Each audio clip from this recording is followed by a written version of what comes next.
motion that needs your guidance and action, Mr. Speaker, because, Mr. Speaker, this is a very momentous issue, because, as you are aware, when this country gave itself the new constitution, Mr. Speaker, Kenyans were very happy. And this is one of the moments in this House, Mr. Speaker, when we are going to exercise Article 150, which has not happened before.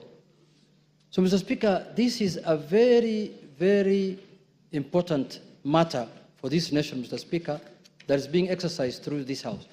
But having said, Mr. Speaker, as you're aware, there are members from our side and members from the other side who have signed to this petition, to this motion, Mr. Speaker. And, Mr. Speaker, I wanted to get your assurance as the boss of this House, as the leader of this House, as the Speaker of this House, Mr. Speaker, that the 291 members of Parliament who have signed to this motion, Mr. Speaker, their safety and security will be guaranteed, Mr. Speaker. Because the motion does not end at the tabling, at the notice of motion today. It will go through a process. It will be formally again moved. Members will debate, and members will vote on it. Mr. Speaker, we want those 291 members of Parliament to turn up here the day of voting, Mr. Speaker, without missing any one of them, Mr. Speaker. Mr. Speaker, we have just passed the new Inspector General of Police the other day here, Mr. Kanja. Not really. He must take responsibility as the Inspector General of Police, Mr. Speaker, to guarantee the safety, as the Inspector General of the country, Mr. Speaker, to guarantee the safety and the security of the 291 members. Mr. Speaker, you know this thing. What we are doing is not a small thing, Mr. Speaker. When Trump was being removed, was being impeached in the United States, Mr. Speaker, you know what he attempted to do. And what can happen here, you know, Mr. Speaker. And let us not fight, let us not begrudge anyone, because what the House is doing is constitutional, because the House is just exercising its mandate. It's not doing anything outside the Constitution. There is nothing unconstitutional that's happening in this House, Mr. Speaker.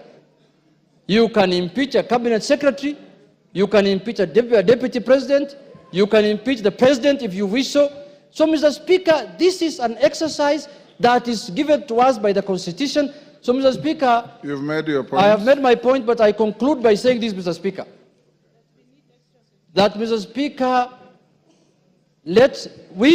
when we were elected, Mr. Speaker, as members of Parliament, we became the staff of the Parliamentary Service Commission. Each member here, Mr. Speaker, their employer, they are employees of the Parliamentary Service Commission, which you are the chairman, Mr. Speaker. So, Mr. Speaker, I have spoken on behalf of the members because when they were signing, that is what they told me, Mr. Speaker, as the minority leader. They told me, we are in support of this thing, we are really ready to move, but we want things done legally and procedurally and within the Constitution, inside Parliament and outside Parliament. Thank you, Mr. Speaker.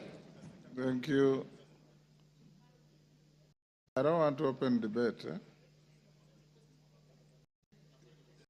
Yes, Whip, what's your point of order? Honourable Speaker, I also seek your guidance and indulgence on the notice of motion that has just been tabled here today, because we all agree that post-2010 Constitution, this is unprecedented. In as much as it happened years back, this is very new, post-2010 Constitution, and we will need a bit of some guidance. Ordinarily, Honourable Speaker, any motion that is brought before this House and that is of public interest goes through the entire process, including public participation, Honourable Speaker. I need to seek your guidance and indulgence on the place for public participation as far as this notice of motion is concerned. Because looking at the jurisprudence that has been made by the courts and the lower legislative arm, which is the county assemblies, on the impeachments of the governors and deputy governors, Honourable Speaker, you'll realize and notice that many impeached governors or their deputies challenge their impeachment based on the process of public participation, Honourable Speaker.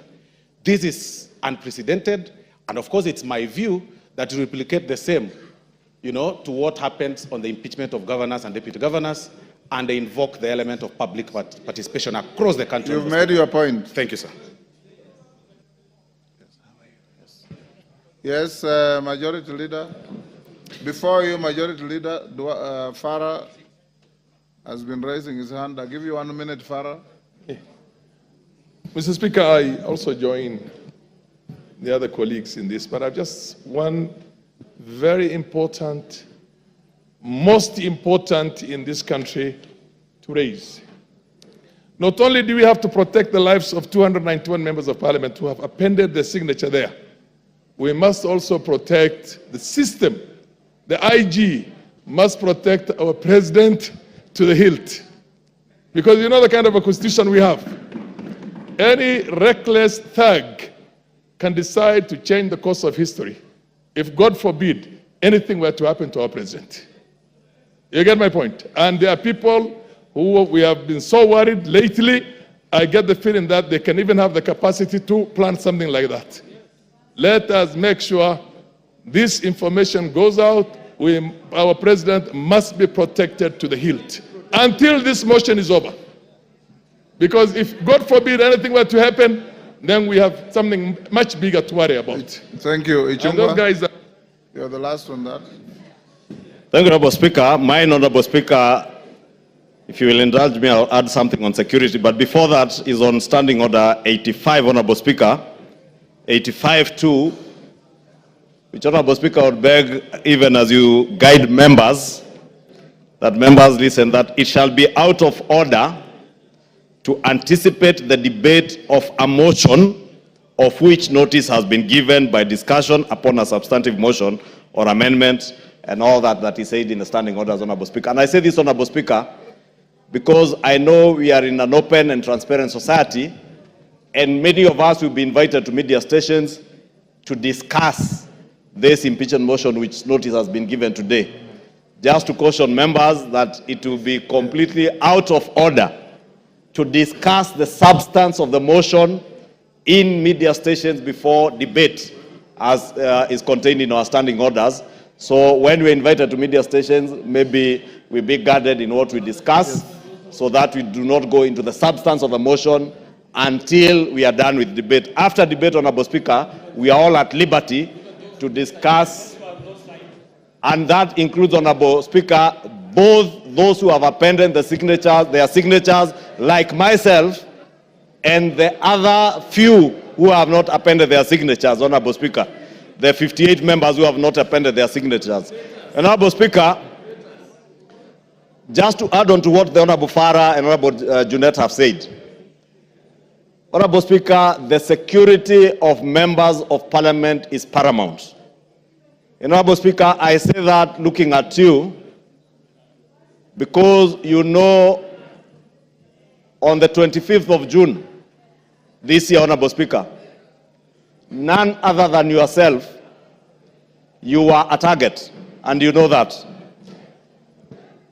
And not a target for harm, but a target for elimination based on the position you hold as Speaker and the ranking order should anything happen to the President or the Deputy President, Honorable Speaker. Honorable Speaker, I want to beg that you take with a little more weight the issues raised by Honorable Junet and Honorable Farah Maalim, because, Honorable Speaker, we have seen it on social media. We have been told by certain quarters that before March of 2025, they say bendera itapepea mulingoti nusu. Honorable Speaker, these are weighty issues. And I hear what the Honorable Farah Maalim is saying on the security of the President, and we have no business to advise the Inspector General and the Director of the National Intelligence Service on what to do. But for members of this House, all the 349 of them, Honorable Speaker, you must direct the Inspector General of Police, who was approved by this House less than a month ago, to ensure that when this House is sitting within the precincts of Parliament and even outside and including committees of this House, sitting, Honorable Speaker, members are secured. Thank you. And even in their homes, Honorable Speaker, they are secured. Because, Honorable Speaker, I say this, being privy to the information that I was privy to and you are privy to on the 25th of June, and knowing, Honorable Speaker, that as Honorable Juliet has said, we are not dealing with an ordinary matter, we are not dealing with an ordinary man, we are dealing with a black man with a very black heart. Thank you, Honorable Speaker. Order, honorable members. Order. Order, members on their feet. Order, Deputy Speaker. Take your seat. Take your seats, those who are...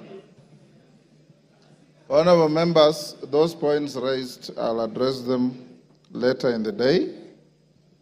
I want to direct members of the House Business Committee to retreat to room 9 so that we can have House Business Committee to address, among other things, the process of disposing of this motion in the shortest time possible so that we don't maintain anxiety unnecessarily.